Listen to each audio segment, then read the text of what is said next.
थोड़े अड़ियल भक्त होते हैं, जिद्दी भक्त, मांगना ही पड़ेगा, मांगना ही पड़ेगा। और जब ज्यादा जोड़ दिया तो भगवान ने कहा कि बलि अब तुम ज्यादा कह रहे हो तो एक काम करो, हमें वरदान जो हम मांगे दोगे। बलि ने कहा जरूर देंगे। बोले त्रिपदाम पृथ्वी दत्वा दानम एकबा। बलि अगर देना चाहते हो तो 3 पग पृथ्वी हमें दान में दे दे। बलि ने कहा बारे बाबा, 3 लोग के राजा के सामने खड़ा होकर के 3 पग पृथ्वी मांग रहा है, तुझे मांगना नहीं आता। 3 लोग का राजा हूं मैं, अगर तू चाहता स्वर्ग मांग लेता तुझे दे देता, अगर तू चाहता ब्रह्मलोक मांग लेता तुझे दे देता, लेकिन तू तो 3 पग पृथ्वी मांग रहा, तुझे मांगना नहीं आता है। बलि ने कहा कि अभी भी कुछ नहीं बिगड़ा है, कोई यहां दूसरा थोड़ी सुन रहा है, हम तुम दोनों ही तो खड़े हैं, इसलिए अभी भी बदल जा और जो चाहिए वो मांगे। स्वर्ग दे दूं? भगवान ने मुंडी हिलाई, स्वर्ग नहीं चाहिए। तो ये मृत्यु लोक का राज्य दे दूं? भगवान ने मुंडी हिलाई, मृत्यु लोक भी नहीं चाहिए। और मन में भगवान सोच रहे हैं कि तू एक एक चीज क्यों दे रहा है, मुझे तो तीनों ही चाहिए। हर बार एक चीज की क्यों कहता है कि स्वर्ग चाहिए, मृत्यु लोक चाहिए, ये क्यों नहीं कहता कि सर्वस्व आप ले लो। जैसे ध्यान देना, आप बात समझने की है। भगवान मना क्यों कर रहे हैं कि जो लेने आए हैं वो तू दे ही नहीं रहा है, और कह रहा है कि मांग लो मांग लो मांग लो। अरे जो मांगने आए हैं वो तो तू देना ही नहीं चाहता। तू 3 लोग का राजा है, और 3 लोग में से 2 लोग अपने पास में रखना भगवान से डबल। कौन रखना चाहता है? भक्त। भगवान को कितना देना भी चाहता है, तो पहले बड़े आदमी हम, तो छोटे आदमी भगवान। अब जो 1 लोक का राजा होगा वो छोटा, और जो 2 लोक का राजा होगा वो बड़ा। तो भगवान ने मन में सोचा बलि तू बहुत चालाक बन रहे हो भैया, पर जाने ना है कि मैं साक्षात ब्रह्म हूं। तू 1 लोक में सब कुछ लेना चाहता है, पर मैं 1 लोक लेने थोड़ी आया हूं, मैं तो 3 लोक लेने आया हूं। इसलिए मैंने पृथ्वी भी 3 पग मांगी है कि त्रिपदा पृथ्वी दत्वा। 3 पग पृथ्वी मैंने मांगी ही इसलिए है कि तीनों लोगों को ना दूंगा। बलि ने कहा देखो पंडित जी, स्वर्ग तुम ले नहीं रहे हो, मृत्यु लोक लेना नहीं चाहते हो, और स्वतंत्र लोक भी नहीं चाहिए, तो फिर हम क्या करें? भगवान ने कहा बस जो 3 मांगे हैं ना वो 3 पग ही दे दे। बलि ने कहा पंडित जी वैसे तो इच्छा थी कि अब आप कह रहे हो तो थोड़ा ज्यादा दिया जाए, लेकिन अब आपको चाहिए ही नहीं है तो हम क्या करें? अब आपको 3 ही पग चाहिए ना। भगवान ने कहा जी, तो बोले 3 पग जहां से अच्छा लगे वहां से ना वो 3 पग जाओ जाओ। बगल में खड़े शुक्राचार्य जी ने देखा कि ये 3 पग पृथ्वी मांग रहे हैं और बलि संकल्प करने को तैयार है।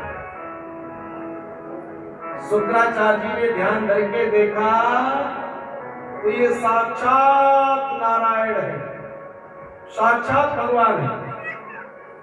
ओरे बलि बलि सुनियो सुनियो सुनियो। कहा है गुरु जी? बोले ये ना बामन है ना त्रेपन है, बल्कि साक्षात नारायण है, और देवताओं की कार्य सिद्धि के लिए बामन बन के आया है। अगर तुमने संकल्प कर दिया तो 2 पैरों में साम्राज्य नाप लेगा, और तीसरा चरण देने को कुछ नहीं बचेगा। इसलिए कह दो पंडित जी फिर कभी आना, अभी टाइम नहीं है। बलि ने कहा गुरुदेव मैं झूठ बोल दूं, मैं झूठ बोल दूं? शुक्राचार्य जी ने कहा मैं तुम्हारा गुरु हूं, और गुरु कोई छोटी मोटी चीज नहीं होता है। ध्यान देना आप लोग। गुरु का मतलब जानते हैं आप? गुरु से आपका एक बहुत गहरा रिश्ता होता है। जैसे माता पिता से होता है खून का रिश्ता, बहन भाइयों से होता है खून का रिश्ता, ऐसे ही गुरु से भी आपका एक दिव्य रिश्ता होता है। जैसे मानो मैं 4 भाई हूं, अगर मैं कोई कुकर्म करूं तो मेरे पूरे परिवार पर लांछन लगेगा कि नहीं लगेगा? आप अगर कोई गलती करो तो आपके पूरे परिवार को कलंकित करता है एक गलती करने का काम। ऐसे ही अगर एक चेला भी कोई अपराध करे तो उसका भाग गुरु को भी भोगना पड़ता है। जैसे बेटे ने चोरी करी तो फल माता पिता को भी परेशान, भाइयों को भी परेशानी, ये तो चोर परिवार है। ऐसे गुरु को भी कष्ट होता है। और भागवत में तो यहाँ तक लिखा है कि अगर चेला कोई शुभ काम करे, कोई शुभ काम चेला करे तो उसका 6ठा भाग गुरु को प्राप्त होता है। यानी आपने अगर 100 रुपये दान करे तो 100 रुपये में से 6ठा हिस्सा जो होगा वो गुरु के अकाउंट में चला जाएगा। और जो चेला पाप कर्म करे, बुरे कर्म करे, दुष्कर्म करे, उसका भी बुरा फल गुरु को 6ठा हिस्सा भोगना पड़ता है। ध्यान देना आपको, गुरु बनाना कोई मजाक नहीं है। जो आपने अच्छा कर्म किया है वह गुरु भोगता है 6वां हिस्सा, और जो तुमसे पाप कर्म हो जाते हैं उसका भी भाग 6ठा गुरु को भोगना पड़ता है। इसलिए कई महापुरुष तो जीवन में चेला एला बनाते ही नहीं है। जय श्री कृष्ण। ना चेला बनाएंगे ना 6ठा हिस्से पाप के भागीदार बनेंगे। इसलिए जो चेला ज्यादा बनाए उसको माला भी ज्यादा जपनी चाहिए। जय श्री कृष्ण। अगर चेला ज्यादा है तो फिर माला ज्यादा करो, क्योंकि पाप की संख्या कहीं से भी बढ़ सकती है। तो गुरु सदा शिष्य का हित चाहता है। और बली मैं तेरा गुरु हूं, लिए तो को समझा रहे हो। कहा समझा रहे हो भैया? ये समझा रहा हूं कि ये नारायण है, नारायण। ये यहाँ देखने में तुम्हें बामन दिख रहा है, तुम्हें लग रहा है दुबला पतला छोटा सा मुन्ना सा बालक खड़ा है, और तुम्हें ये ना दिख रहा हो कि देखने में छोटा है पर 1.5 हाथ की दाढ़ी वाला भी है। बड़ा बन जाएगा, सब नाप लेगा, तुम्हें पता भी नहीं चलेगा। इसलिए अभी कुछ नहीं बिगड़ा है, ना दो, मना कर दो, पंडित जी कुछ है नहीं, कल आना। हमें देना होता है तो हम सस्ते दे देते हैं, नहीं होता है तो बहाना बनाने में कितना टाइम लगता है, कितना टाइम लगता है। महाराज जी इस बार पेमेंट नहीं आई, लॉकडाउन चल रहा है, दुकान बंद है, कारोबार नहीं चल रहा है। अरे नहीं चल रहा है तो थोड़ा कम करो, मना क्यों करते हो? पर लोगों की आदत है कि जब नहीं करना है तो बहाना बना देते हैं। और बली तू भी बहाना बना दे कि अभी मेरी घर में पत्नी नहीं है, पत्नी आ जाएगी तब पूछ लेंगे, तब बताएंगे आपको क्या देना है। पहले सलाह तो कर ले देने से पहले, धर्म पत्नी से बात करेंगे, उसके बाद फिर आपको हम दक्षिणा देंगे, जो आप मांगोगे सो देंगे। भगवान ने देखा कि शुक्राचार्य जी गड़बड़ कर रहे हैं, तो मेरे बामन भगवान मंद मंद मुस्काने लगे। और भगवान की हंसी में तो बहुत बड़ा जादू है। और बलि ने वो बामन भगवान का मुस्कुराता हुआ चेहरा देखा, और उस मुस्कुराहट में गुरु का ज्ञान बह गया। जो गुरु पौना घंटे से ज्ञान दे रहे थे, पौना घंटे से ज्ञान दे रहे थे, मना कर दे, मना कर दे, मना कर दे, लेकिन भगवान की वो मुस्कुराहट के आनंद में डूब करके बलि वो ज्ञान को बह दिया। और अब साष्टांग बामन भगवान के चरणों में लेट गया और कहा, गुरुदेव आप कुछ भी कहो, अब जो मांगेंगे तो मैं दूंगा जरूर। जय श्री कृष्ण। और ये भगवान है तो सब कुछ ले जाए, मुझे चिंता नहीं है। और साधारण बालक है तो 3 से 3.25 नहीं ले पाएंगे। संकल्प करो। और संकल्प होता है ना तो जल की जरूरत पड़ती है। भैया जल लाओ, संकल्प होना है। बगैर संकल्प जल के संकल्प नहीं होता है। तो लोग जल लेकर के दौड़े और जैसे ही जल डालने को हुए संकल्प के लिए, जल डालने वाले पाइप में शुक्राचार्य जी चौथा रूप लेके बैठ गए। ना जल गिरेगा, ना संकल्प होगा, ना चेला लुटेगा। भगवान ने कहा शुक्राचार्य जी तुम हमारे साथ चल कर रहे हो, तुम्हें भी जो मिला है ना वो भी मेरा ही है। जो तुम्हें ज्ञान प्राप्त है, संजीवनी विद्या जो तुम्हें आती है वो भी मेरी कृपा से ही आती है। और आज तुम मेरे से ही चल कर रहे हो। और भगवान ने कुशा आसन से कुशा निकाली और जैसे ही पाइप में डाली तो शुक्राचार्य जी की एक लाइन बंद हो गई। श्रीवीन होने का साथ लेकर के शुक्राचार्य जी वहां से चले गए। शुक्राचार्य जी के जाने के बाद बलि ने संकल्प कराया। और एक नियम होता है, क्या नियम होता है कि ब्राह्मण को दक्षिणा देने के बाद में प्रणाम जरूर करना चाहिए। दक्षिणा दो, पैर जरूर छुओ। और पैर में भी ब्राह्मण का अंगुष्ठा छूने का प्रयास करो, क्योंकि जितना भी तपस्या का पुण्य प्रभाव है वो सब अंगुष्ठे में होता है। बलि प्रणाम करने को झुका और जैसे ही प्रणाम करने को बलि झुका, भगवान ने विराट रूप धारण कर लिया।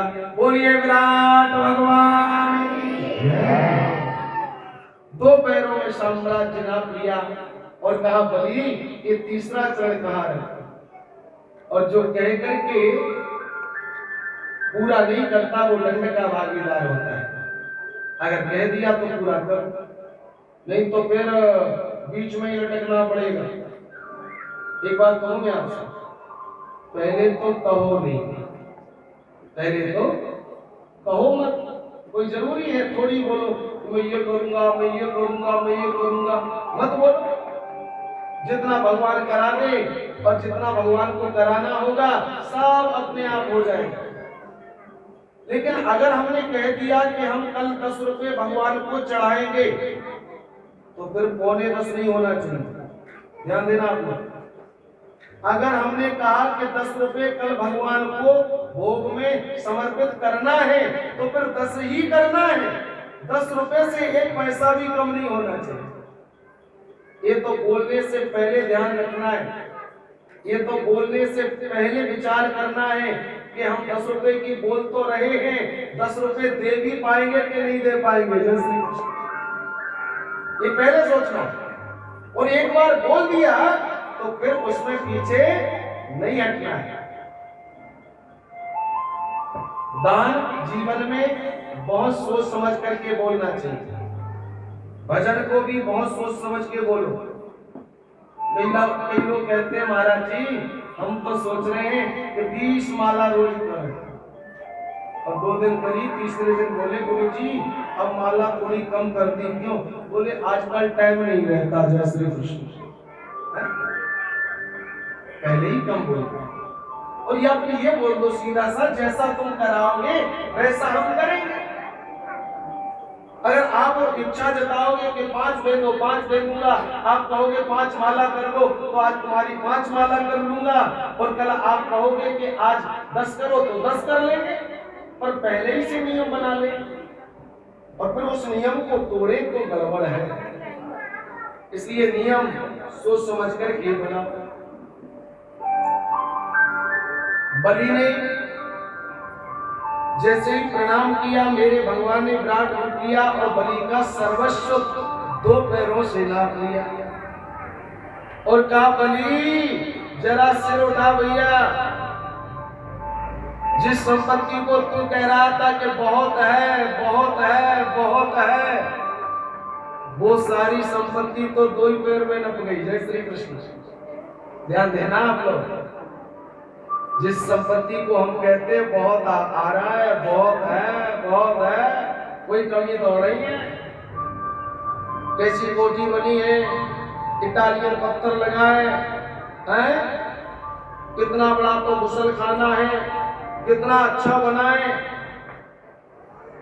ये ज्यादा नहीं है, ये तो भगवान के दो पैरों ही में नप जाता है। जय श्री कृष्ण।